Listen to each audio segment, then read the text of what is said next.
Welcome back to Electrolysis Unplugged. It's a brand new year, and Stephanie and Joannie are here to help you kick things off with purpose.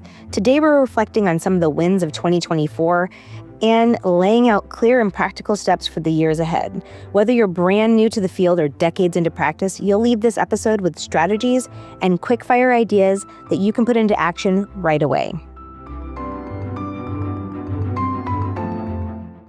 Welcome back, everyone. We wanted to kind of kick off the new year talking about goal setting and how goal setting has been an important part of both Stephanie and I's careers. And I guess get you guys thinking about what goal setting means to you and what kind of goals you have for yourself, for your business. So do you remember a time when a single goal has changed everything for you, Steph? Yeah, a lot. I actually, every time I have set myself a goal, it tends to be kind of monumental. I have a firm belief. I had done like a health and wellness journey, and there was a phrase that I used to say all the time when I was blogging about it. You don't lose 100 pounds at once. You lose it, sometimes 1 to 5 pounds at a time. And sometimes that looks like a, 0.2 ounces and that kind of stuff. And while I don't necessarily focus on numbers in that kind of space anymore, I focus on the same aspect of my goal setting. So for myself, when I decided that I wanted to open a school in 2014, I didn't know what that was going to look like at that moment, but I knew that if I set myself up a pathway, it would naturally progress to that point. And a lot of times I tell people that it wasn't 10 years from the time that I opened the school to when I conceptualized the thought of doing so. It was each year taking one piece of that big picture that I knew what I needed to do so and focus on that one item, because without that one item, I couldn't move to the next part. You literally can't take a train from point A to point Z without all of the letters and stations in between. And so I had to find those stations. So for myself, in electrology, one of the big things for me was getting this 10-year dream. And I would even go as far as to say, I've always wanted to be a teacher. That's what I went to school for. But taking that and turning it into something that I was good at, and I was confident in. And confidence is a hard thing to come by at any level of expertise. That I had to do that one goal at a time. And so that is my opening of my school in 2023 was a 9-year in the work miniature goal each year of what I needed to work in and out of it. And I would go even further to say that it wasn't until 2020 that I realized it could be what I was working towards was actually happening. I think that's where people get stuck because it's easy, I think, to come up with a goal, right? Like, I want to be 100% booked. I want to hire somebody. I want to open a second location, right? So like whatever your goal is, but then it's the steps to get there that I think eludes most people. So if let's say you want to be 100% booked. Okay, so like how do you get there? What do you do, right? So it's about setting these little micro goals that get you from point A to Z, I guess, right? So there's A, B, C, D, all these little things you have to do in order to accomplish said goal, 100% booked. So it's all nice and well. It's kind of like when we come up with our New Year's resolutions, right? Like, I want to lose 100 pounds. And then a month in, you're like, well, it's not working. Out the door. So right. It's about how do we get from A to Z or A to B or A to C, however big the goal is, right? So you had open a school, that's like A to Z. So there's a lot of steps that go between making this decision and then working through how to get the actual school open. And Eileen, I mean, you did the same thing. You opened your school. So there's a lot that goes into it, a lot of planning. And so I think that's kind of where people get stuck. And that's where if you have a goal in mind, I would like to open this to the audience, all of those of you that are listening in, and go ahead and drop it in the chat And then let's talk about what would be some example steps to get you to that goal. So we can kind of pick, And there's people in this group that are all different points in their careers. And so we can even talk about like what, from your personal experience, what was something that got you to that goal? And if you're ending up having to listen to this, like, because you can't do lives, in the community, this question is going to be up there. And I want you to go into that comment section and be able to put that into reality for yourself. Sometimes setting a goal is just saying it out loud. It's taking it out of the vault and doing something about it. So we had a member that did post a question about this, which is kind of what led us to today's discussion. And also it's, the first meeting of 2025. So it's a great time to talk about it. But the question was, what should salon owners at the top of their game focus on next? Right. So this got me thinking a little bit because everybody's at different places. Some people are fresh out of school. Some people are solo practitioners and don't really have, let's say, goals to be beyond that, right? To hire somebody else to do more than what they do with just their office and their one person. And there's people that maybe are at that point and are looking for more. There's people that already have, let's say, an office with multiple people. It's kind of like the what's next. Like, what goals should you be setting? Let's say if you're at the top of where you are right now. So if that's you're a solo practitioner and you're looking for what's next, if you're a practitioner with an office with employees and you're looking for what's next, if so let's talk about kind of at different levels along your careers and what these goalposts, as we keep pushing it out, what that might look like. Support for Electrolysis Unplugged comes from Zapmaster Electrology, where education meets innovation. As a licensed school, Zapmaster offers 200 to 600 hour electrology program and mentorship to help new professionals thrive. And through Zapmaster distribution, electrologists can access trusted tools, loops, and supplies. Learn more at thezapmaster.com.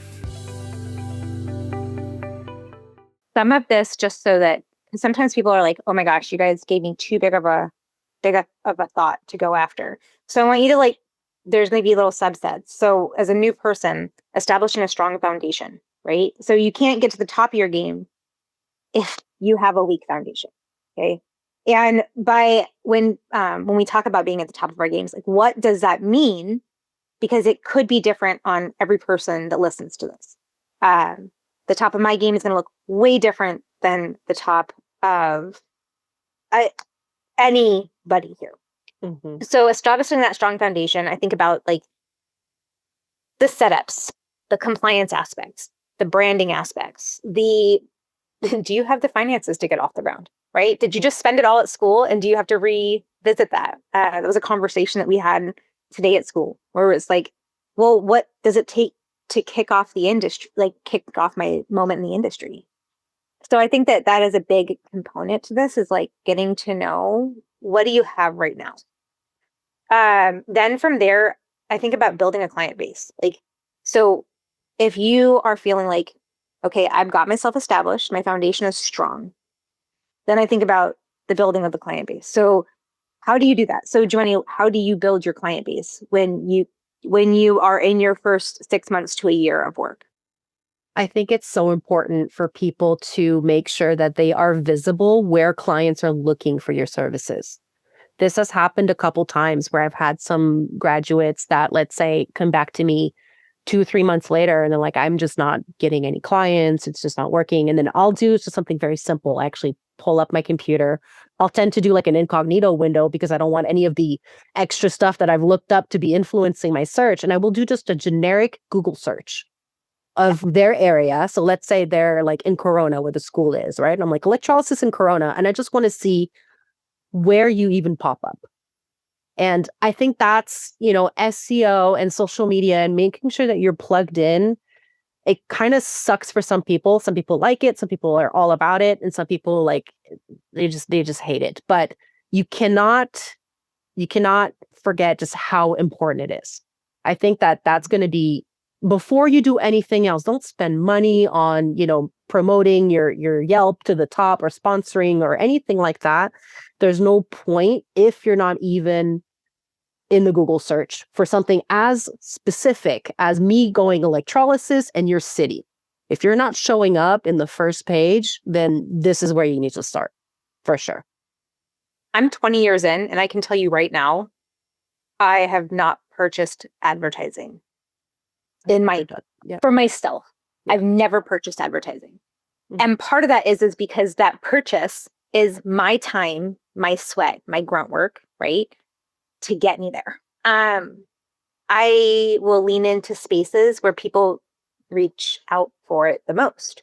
So I know that if I want to get 30 somethings in my door, people who have a career, who have enough hormones in their system to have hair, okay, probably have enough hormones to start creating chaos, okay, and have that career that can pay for the services that they need, right? Then I'm going to go use Instagram, right? If I want to get a hold of Gen Z, it is not on Instagram usually. It's going to be on TikTok, right? If I want to get a hold of Gen X, it's going to be on Facebook. If I want to be searchable anywhere, it has to go on Google. And sometimes when people ask that question of like, why am I not getting busy? I did the same thing and I'll pull it up and I'm like, I cannot find you online. Where are you advertising? Oh, that's a lot of work. I don't want to do that. And it's like, well, 1 + 1 = 2, and I'm not even good at math. Yeah. And I don't know that, like, I never thought that you had to do so much like posting every day and all of this. I don't think that that's necessary. I think that if you like doing that sort of thing, you can lean into that. I think that having a couple pages on social media, even if there's not a lot of activity on them, just gets you an extra search result. So an extra SEO check mark, And so like, and I do this maybe every 6 months or so. I Google my businesses to see where I'm at and to see what competitors come into the market because I want to see what's going on around. So again, incognito window because otherwise my own stuff shows up. But I always want to know where am I at compared to everybody else? What shows up? So what's good, what's got good SEO, what does not. And so that way I can tweak a little bit. And again, all of this stuff is free, right? So it's just about having the right keywords in your website and about having, like things that show up when you're doing a Google search. And that's the thing is like, I mean, your online reviews are a very easy way to boost your visibility in those spaces. I don't think that there are many people, and I know recently there was a conversation Crystal was having on, Crystal's one of our members, was having about Yelp.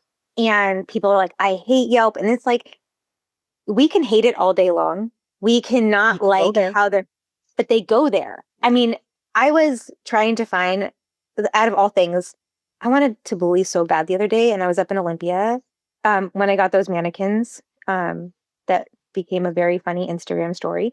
But I just really wanted a little bit of Tabooly. And I went on to Yelp. Do I use it for myself? Yes. And I use it because it's a really good search engine. Mm-hmm. But for reviews, you have to lean into these spaces like Google, like Yelp, like Facebook, where you can review a service. I actually should correct myself. I did actually pay for one service this year.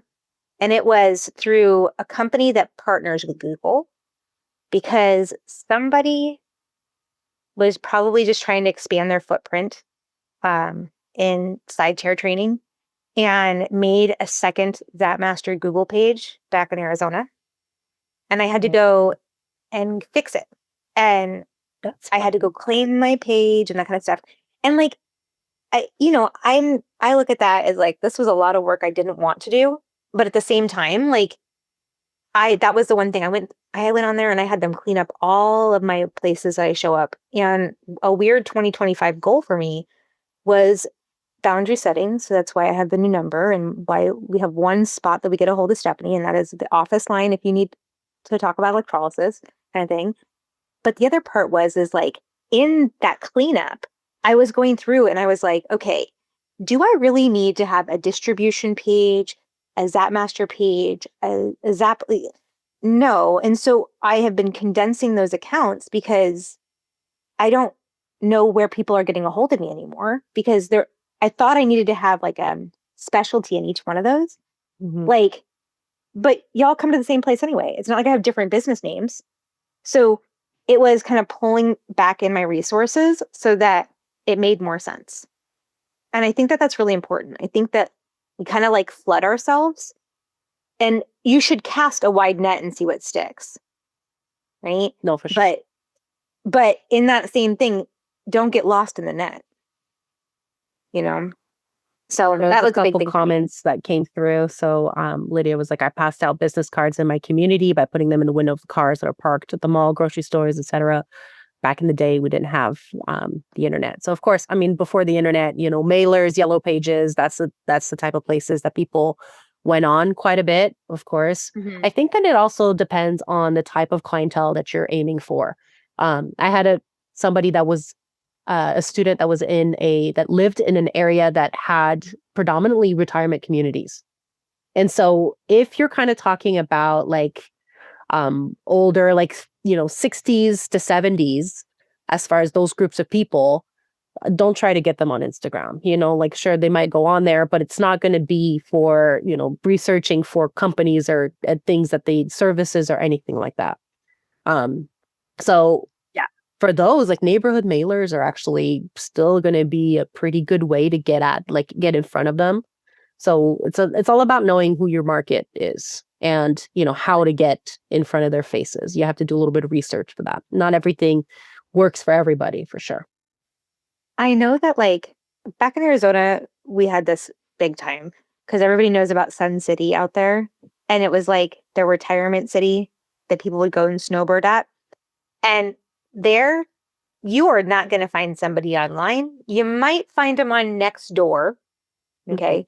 But you weren't doing that. They were in the newspaper still. I mean, like my grandfather still every day cracks open a actual newspaper, not on his phone, and goes through and finds interesting articles and then sends them to us. And it's like, does he cut them out and put them in an envelope? yes. In fact, sometimes, like when I was living back in Arizona, it would be in my mailbox occasionally. Yeah. Sometimes he'd just swing by and he would just hand you a paper. Sometimes it would be, from his his church or the newspaper or one of those little heralds kind of thing. But yeah, that's where if I wanted to get a hold of your hair, right? And 85-year-old men, I'm going to not do it anywhere but probably the newspaper. And that's what you have to do. What about service? Like when you think about your services and facilities in your optimization, we talked about opening multiple locations. I still don't want multiple locations, but let's talk about it. Well, that would be kind of like at a mid-level professional to maybe even like a top tier salon owners. Like you would want to think about going on to the next place. I would say be careful with growing too fast. It's really important to have the infrastructure all down pat, and not just that, but the help in order to be able to manage doing more than one. I've always also believed, like I have a salon that has 3 rooms. And I've always believed that I would not really look at opening a second location until I maximized the use of my first location. So until I have an electrologist that is doing services 7 days a week from 7 a.m. to 9 p.m., why am I going to go and take on a second rent, second electricity bill, second everything, right? Just to do that. If you're not maximizing the first location, I don't know that it's time to start dreaming about a second one. It's just doubling your expenses without doubling your revenue, So it's a lot to start a new office.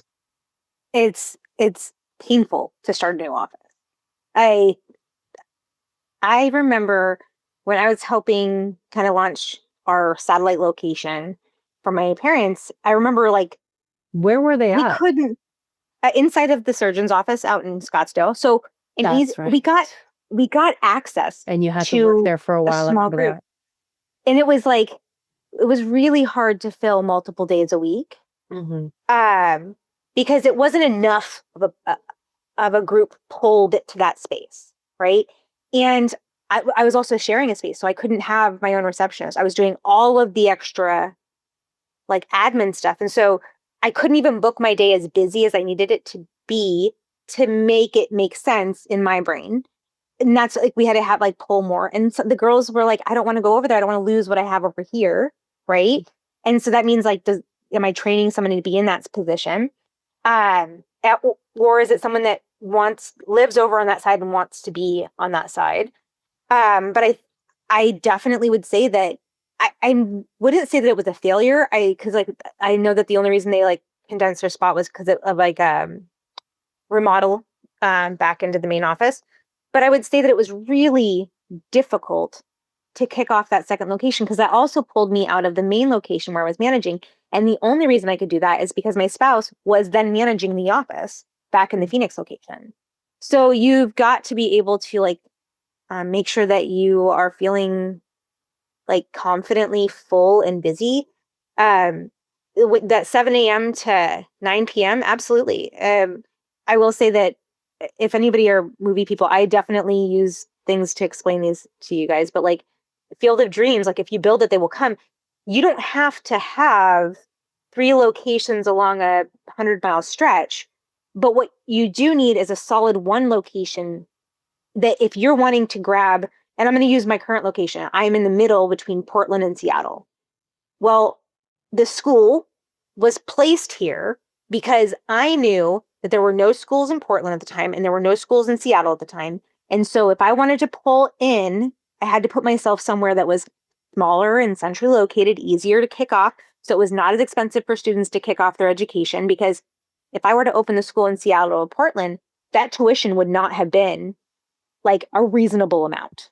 The build out would not have been a reasonable amount. So you have to think about those avenues. And what was funny is when we moved here, I wasn't planning on getting back into like being a service provider, but there was nobody doing gender affirming healthcare and PCOS healthcare for like hirsutism, hypertrichosis, gender affirming care along that stretch that was in network for insurance. Well, we're a training clinic, right? Mm-hmm. Even if we are a licensed trade school, we are a training clinic. And so then we were able to offer insurance-based care to people who had been waitlisted for this ridiculous amount of time. And they were willing to drive this. I'm 77 miles from either location. So 77 miles from the north and 77 miles from the south, right? And so that was huge. And also from the coast, it was like you had that point. And that's what you have to look at is like, how do I maximize this? Of course, I want to put somebody that's closer to you. But then I can make those connections with electrologists I trust and know that they're going to have good bedside manner and care and get somebody done to the point where they'd want to come to me, but now I found them somebody like me near them, right? I mean, Robin kind of put it there pretty good. Good help is hard to find, and amen to that. Oh, I mean, yes. The important thing about goal setting is that you have to be flexible when you're trying to accomplish these goals. So what's funny, we're talking about multiple locations. I have had a second location at some point. That was mainly because I had bought somebody's clinic and eventually absorbed it into my own. So for a while I had 2 locations. And it's still kind of a goal of mine to eventually have one, but something a little further away. The thing is that I have these micro goals that gets me from A to Z that I want to accomplish before I feel secure enough to open a second location.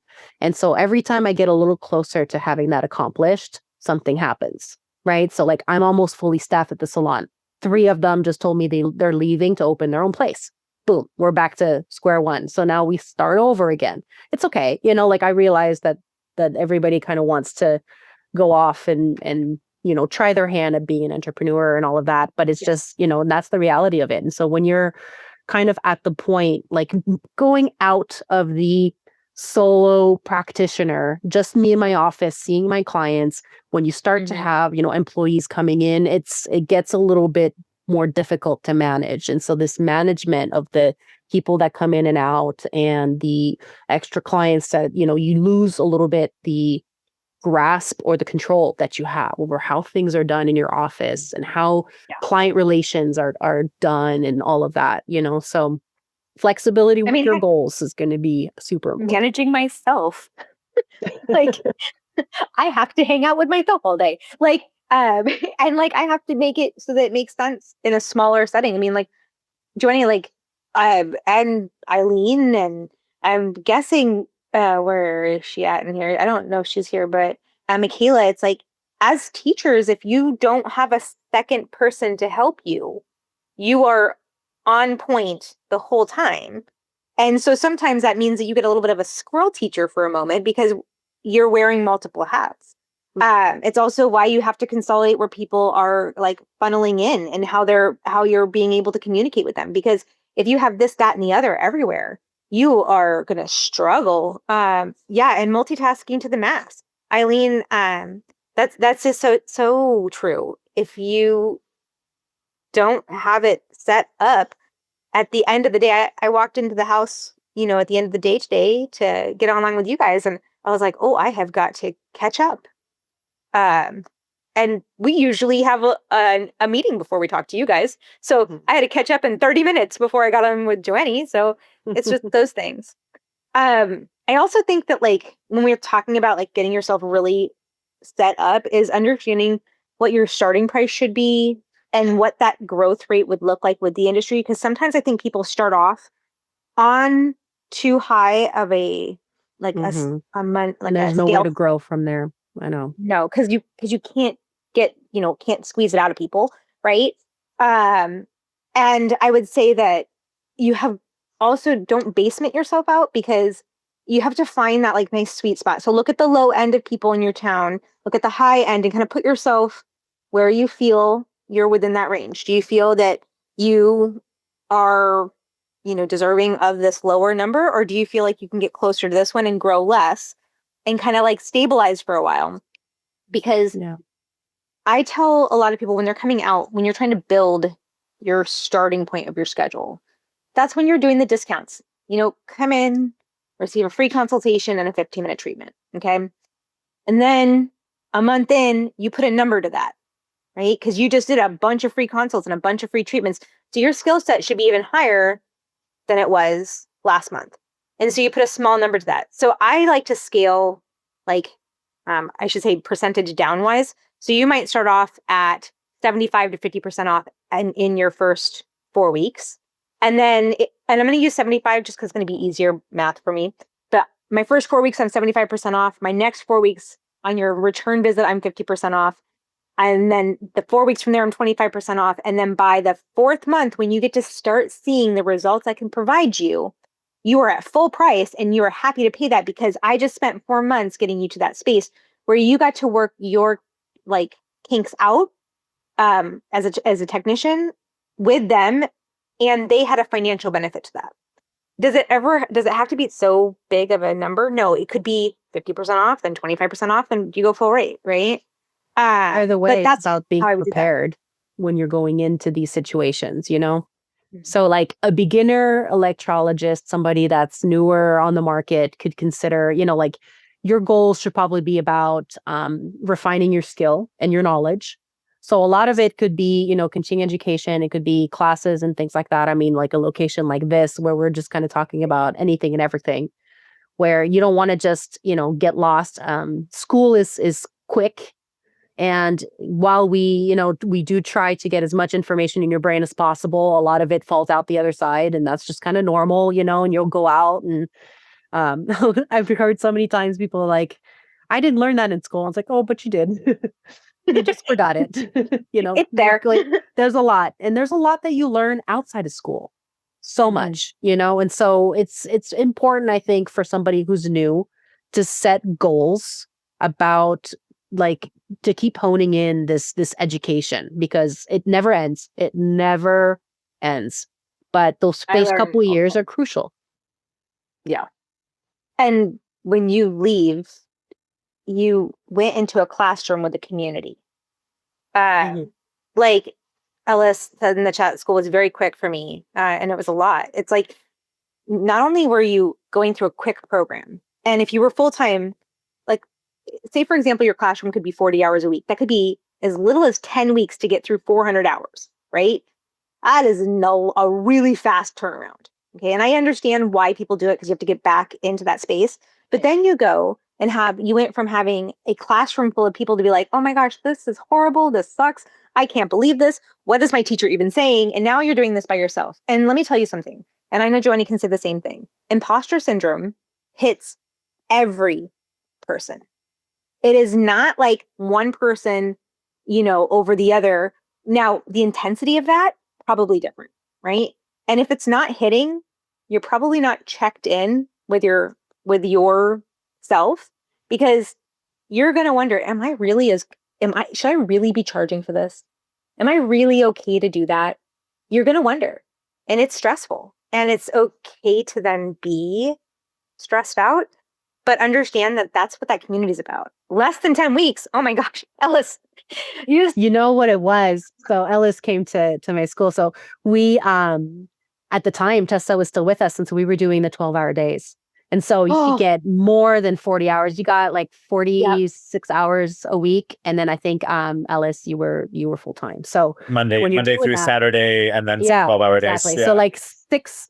So it was close to 50 hours a week. So yeah, I mean, it goes quick. I mean, you're there, it's valid, but I remember this because the board was like, yeah, we don't believe it. And I'm like, well, like they wanted copies of all the stuff. I'm like, that's fine, but like, here's my schedule. This is legit. Like they went through their program. Everything was as it should be. That they never even got the copies of stuff because I think that they realized they were in the wrong, but it's funny, but it can be super quick, Oh yeah.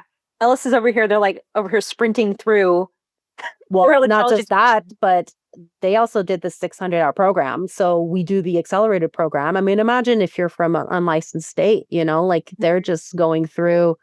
Every week is a new level up, and in 3 weeks or 3.5 weeks, boom, go back, and so it's not my favorite, but it's we all know that it's a necessity if we want to be able to offer training for people. But yeah. Michaela's on the East Coast, and she did school part-time, 12 hours a week, for a total of 1,100 hours. It took a little over 2 years, but there really was so much more you learn after school than in being in the real world. Yeah. Okay, first of all, can we just silent round of applause if you want to give us a little handshake? That is a lot of time. Yeah. That is a lot of time to pull yourself away. And do I think that it's needed? If I could get everybody to go through like a 2-year program for electrolysis, I'd probably do it. Like make it into a college course, I'd call it a day. I think that there's enough of that. And I think with our because you and I both use the same learning management system, there's access to a lot of that initial information for 2 years when you go through that, through the founding company. And it's like one of those weird things where it is a benefit to the student body, because at least then their information didn't just go off into the abyss. Yeah. Yes. Going to sorry, I shouldn't be big old face in the wind in the screen, but going to CEU events, building community, building confidence. I mean, you guys are kind of taking this off in a beautiful way. Yeah. All of that can be goals, so I know that some of these cost money. But the podcast that dropped is actually a free thing, so if you can end up listening to that, there are resources out there. I think that it's just important for people to set the intent to actually seek these out. You have to be looking for it a little bit. I think that there's a level of also developing, once you've developed that community within your professional side, I think that creating a space in which if you're trying to really grow your skills up as an electrologist, so creating a way that it's easy to talk to you as a technician. Sometimes people go online and they ask the forums, the clients ask the forums, is this normal? But part of that is that you didn't create the dialogue space for them to feel safe enough to ask you. And so, as crazy as it sounds, they'd rather ask 100 strangers, okay, than the one person they actually hired and paid to do that, because that foundation wasn't set up there. So I think that developing clear pre and post care, making sure it's posted in multiple spots, making sure it's all that kind of stuff, providing realistic expectations and consultations.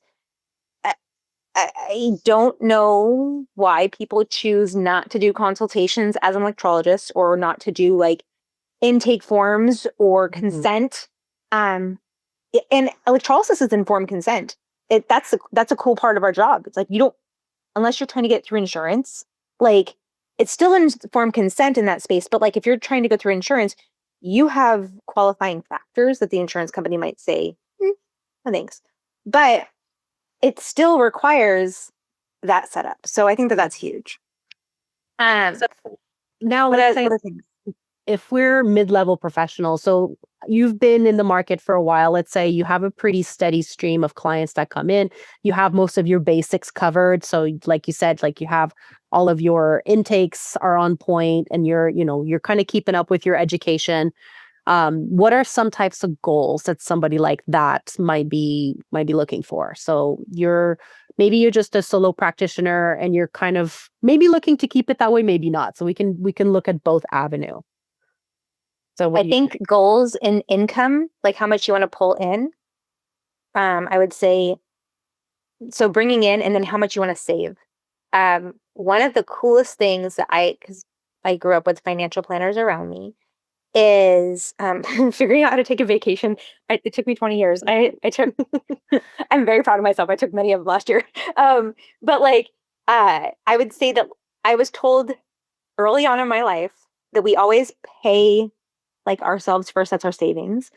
And we always have to make sure that you have that tucked away, because if you don't have the savings tucked away, you're just not like the rest of that money is fun money. And like by what you should be saving, it should also include what you will be paying the government, unfortunately, to do. Figuring out your retirement plan. I think that 5 years in, you need to be smarter with how you allocate your money, probably, and that would be a big goal, right?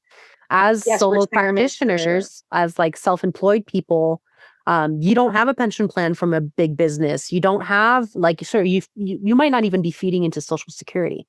So you have to think about what is it going to look like when you're done with all this and you're retiring. You need to, these are things that you have to think about. And so it's important. That would be a great goal for somebody who's maybe not looking to expand, right? Beyond just them in their office. That's all they want. You have to think about what's going to be your plan for your exit. So you maybe need to start kind of thinking about that. And you have to start thinking about that early, because it takes a long time to save for retirement. Yeah. I say Robin said the best thing I ever did was an IRA and a blue chip early on. What's a blue chip? Yeah, I need more information on that. I got you. So to be continued. This season, Electrolysis Unplugged is spotlighting our groundbreaking research project. We're working to bring legitimacy, data, and recognition back to electrology. If you're a practitioner ready to contribute detailed charting and client outcomes, or a student interested in learning the process, visit electrologycoalition.com, look under research, and get involved today. Together, we're writing the future of electrolysis. Another thing you had mentioned, which is a good point, is let's say you're a solo practitioner and you're not looking to hire anybody. How can you increase your revenue? So maybe it's going to be looking at a way to increase revenue. Sure, you can increase your prices, but you can only do that so much, right? There's a point you're kind of, you've done enough of that. So you have to think about different income streams. And that might be something that you could incorporate. So it could be, selling products. That would be an example. It could be getting into the think about it. How often do you and I talk about the fact that like we want to be able to widen the pool of guest speakers that we have for education, right? Because I know that you guys like us because you're here, and I appreciate that. But you don't always want to hear us talk. You want to hear other professionals who have similar certifications, similar background. So like if your fun goal is to, okay, I'm going to figure out how to, I want more electrologists out there. So I'm going to figure out how to become a teacher. I'm going to figure out how to become continued education. I mean, I went from in 2011, 3 years before I decided to open the school, is when I got my my certification, right? So 2011, I got my certification, and you and I talked about this on the podcast when it launched.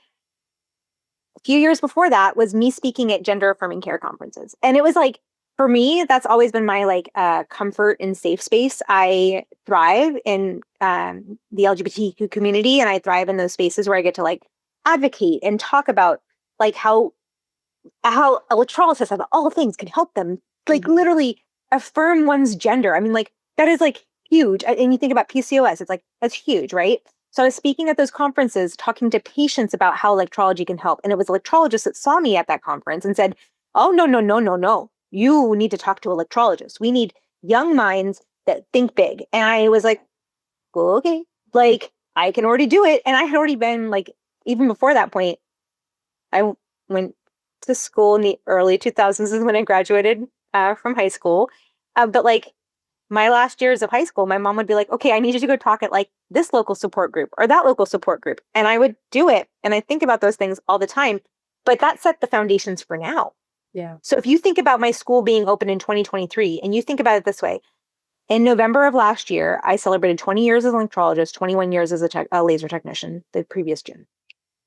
In 21 years, the foundations of my love for education and my love for the community that my mom was serving when I was a kid before I was a technician, okay? That 21 years later, and I would say 19 technically when I opened the school, it was those milestones along the way. And that's like those goals that we're talking about. It's how do you do that? It is literally each year cultivating, curating who you are and who you want to be.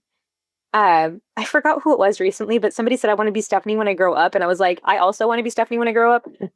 Because I'm like, who is that? But I believe in that. I believe in it in my whole chest.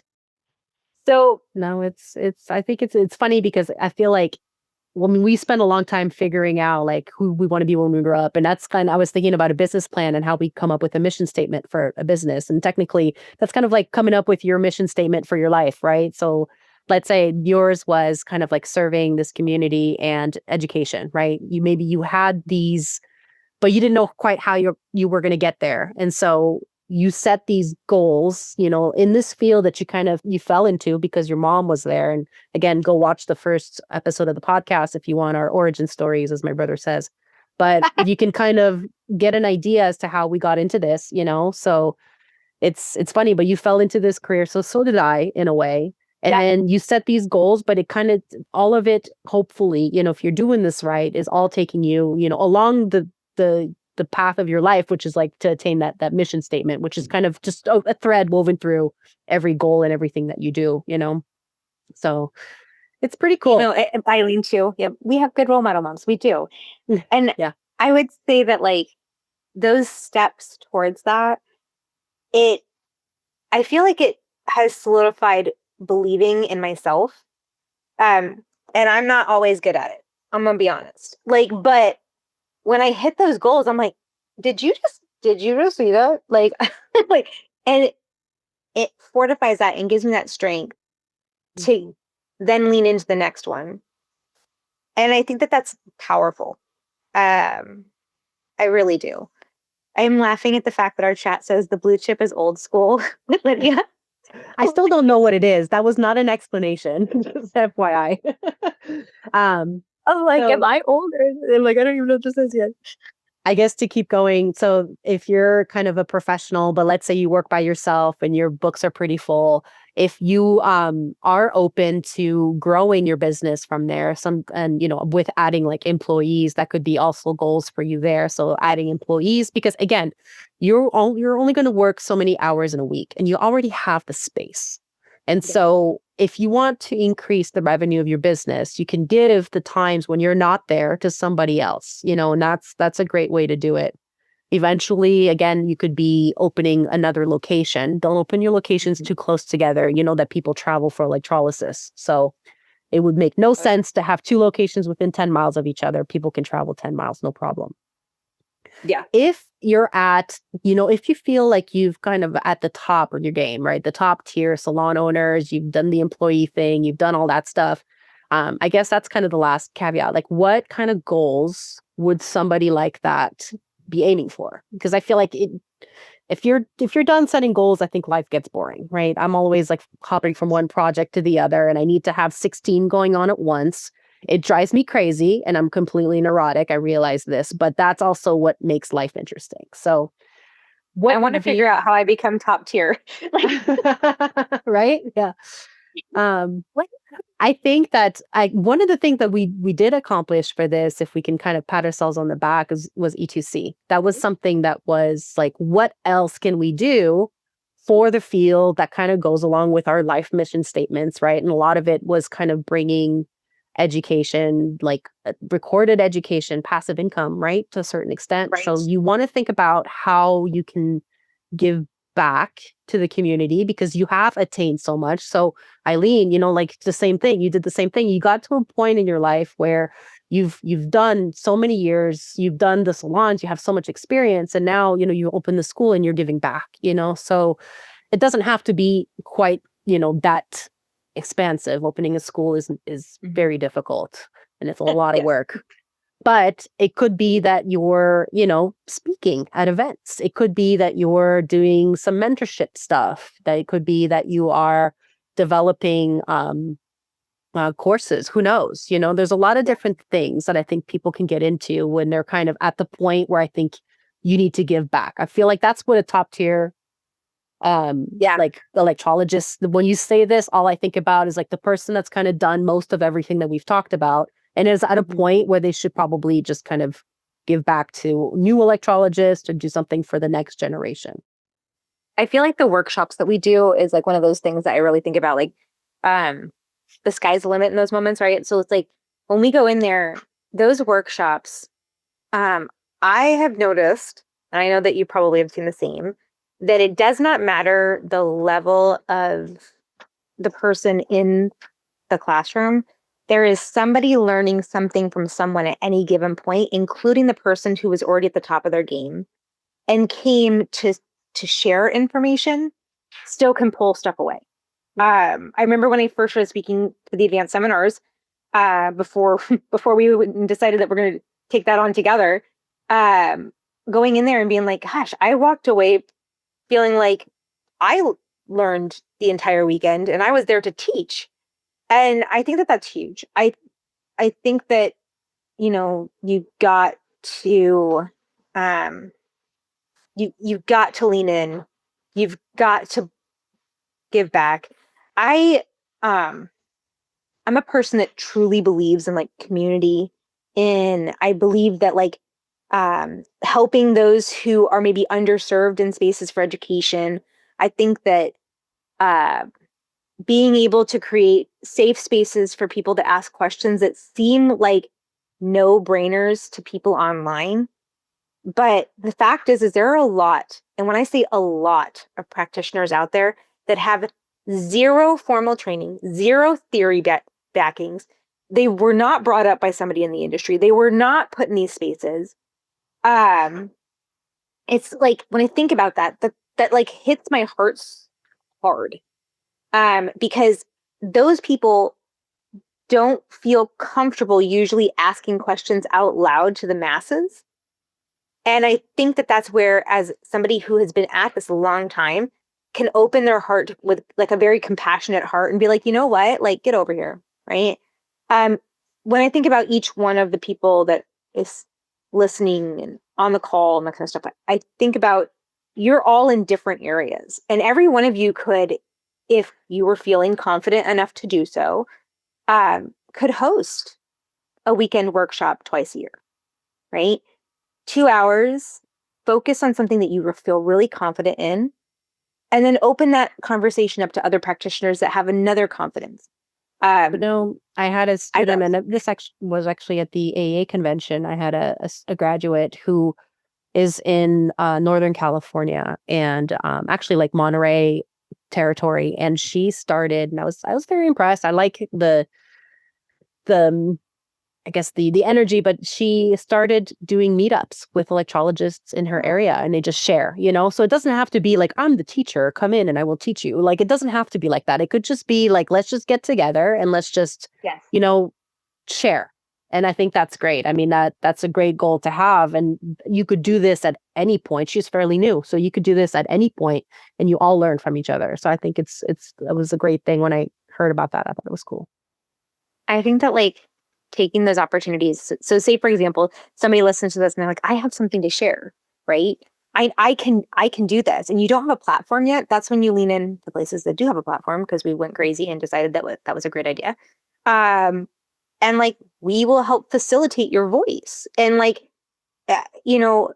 some of this stuff is, labors of love, and some of it's fruitful and beneficial in these spaces. But all of it, like, I can't imagine any other way, if that makes sense. So I guess with our last 5 minutes, we can kind of get you guys thinking, like, now that we've talked about this, maybe you can drop in the chat if you want, but like, what would be, let's just talk about short-term goals, so we don't have to, or I guess you could talk about a long-term goal too if you want, but what are you aiming for 2025? So, and then maybe just give me some ideas as to how you think you can attain that, so it's nice to drop want to be 100% booked, but you need to go in a little deeper than that. So just to see kind of where people stand, you can always, of course, like we said, go into the community. Did you already drop the question in there, Steph?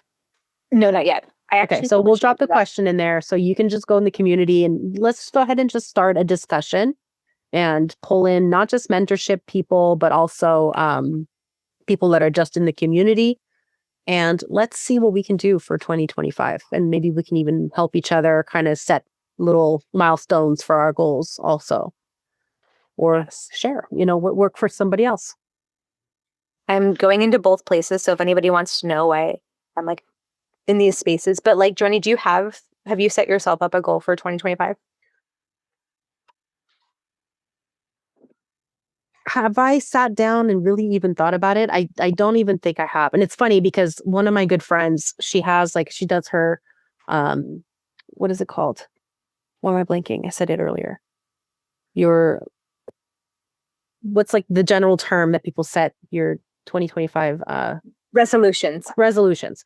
So she has it on her iPhone, and like she actually has in the thing where she the tasks. So she had set 2024 and she was showing me like, okay, I did this. I'm like, you're so organized. It's great. I would make the list and then forget all about its existence, but I appreciate the list making. So I think I'll have to think about it, and I'll go talk about it in the community. Because I'm not too sure. I started one of my weird goals recently, which was consolidating all my communication spaces. I was like preemptively hitting you guys with that left and right.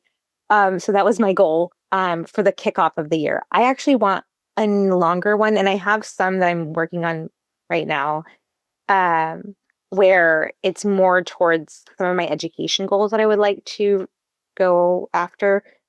So finishing up my degree, I want to go to that teacher certification or finish up the teacher certification program. Those are my big ones. I have no idea how I would even accomplish this, but in the back of my head for my entire career, I have wanted to go to aesthetic school. I have no idea if anybody wants to know how I would manage that in my current schedule. And is 21 years in the making of that being something that bugs the back of my brain. And every time you guys ask me, just, you'll see me pause because it comes right to the front.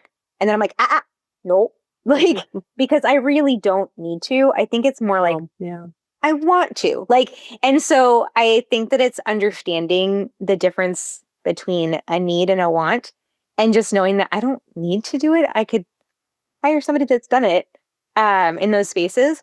But let me tell you something. I cannot get myself to cut it out. So if you see me in person, be like, no. I'm going to put this underneath, just so everybody knows. Own yourself, I'd have so many parallel lives. It's not even funny.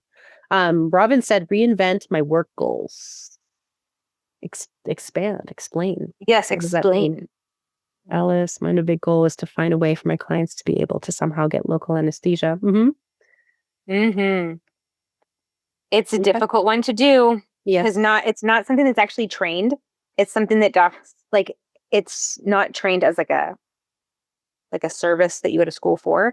It's something that you learn how to do because you already know how to do sub Q, and then you have to then find out those formulas, and those formulas don't exist, and each practitioner has a different one. So each like nurse or doctor has a different one. So just know that that is something that you will have to kind of revisit over and over. Robin's voice is still raspy. Anita, you mean sexy. So I think it's kind of a good exercise, and I need to work on it myself. What's funny is that I've had some, I have my goals always for my office and things like that, and some things have changed, and so it's making me kind of like change up my timeline for my goals. And so part of it just, I have to kind of sit down and see how the timeline needs to be reinvented. But yeah, to be continued. Agreed.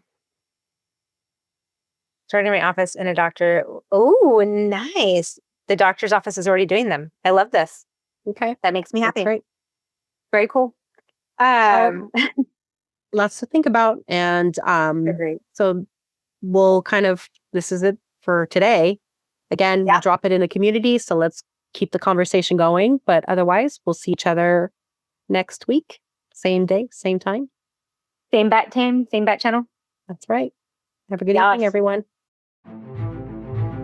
Thanks for tuning in to Electrolysis Unplugged.